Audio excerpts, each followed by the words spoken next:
The UK is staying committed to measures that reduce the country's deficit. The British Queen has laid out her government's agenda for the next year. In her speech, she said it will work to promote a fairer society to reward those who work hard. However, what may sound a little unfair for austerity hit Britain on top of it is the news that the royal family is going to get a £5 million pay rise too.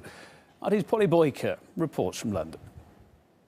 My ministers will continue to prioritise measures that reduce the deficit. At the same time, the Queen is set to get a £5 million pay rise. This year, £36.1 million from the UK taxpayer will go towards the Queen and her residences. Her royal chefs and footmen cost an estimated £10 million a year. The 36 million is divided into money which runs the royal household of the Queen and the Duke of Edinburgh. Most of it goes on salaries, also on the upkeep of royal palaces such as Buckingham Palace and Windsor Castle, and on royal travel at home and abroad. The British monarchy has become synonymous with the image of Britain because it is the world's most high-profile monarchy. The Queen at 87 and her consort, the Duke of Edinburgh, at 91, are remarkable examples of public service and of national unity. But the cost to the public purse rises steadily as austerity sets in.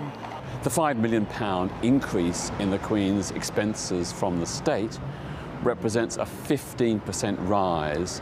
Vital services are being lost while the Queen gets this big pay rise.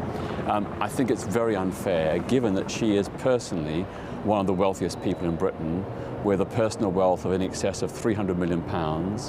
The royal family has over 700 servants, 6 palaces. They can quite clearly afford themselves to cover any increased costs. They shouldn't be begging for the state. It's royal spectacles, such as the daily changing of the guards at Buckingham Palace, that draws in tourists from around the globe. But in these times of austerity, some are beginning to question why the Windsors haven't tightened their belts, along with the rest of the Queen's subjects.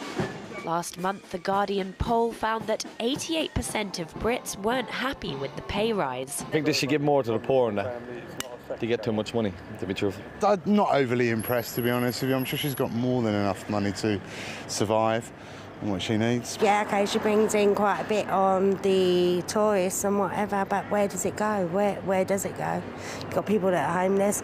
I'm a care worker and, you know, they're being cut. Where does it go? I'll be glad to give them my money. Elsewhere in Europe, royals have had to rein in their spending in the face of public opinion. The Spanish royal family's budget has been reduced for a 3rd year in a row. The British monarchy actually stands out around the world. It's completely different to almost every other monarchy that you can think of, in the sense that they are still surrounded by so much pomp and circumstance and all the marching bands and the horses that ride alongside the fancy carriages. The published figures suggest that the royal family, the Queen and everybody else, costs us around something close to £40 million a year.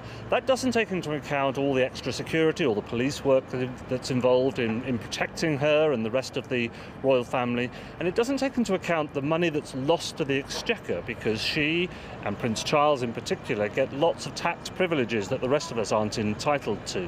And while the government has pushed through budget cuts to the National Health Service and slashed welfare as part of an unprecedented austerity drive, there are those that say that Prime Minister David Cameron's promise that Britain is all in it together doesn't include the Queen of England. Polly Boyko, RT, London.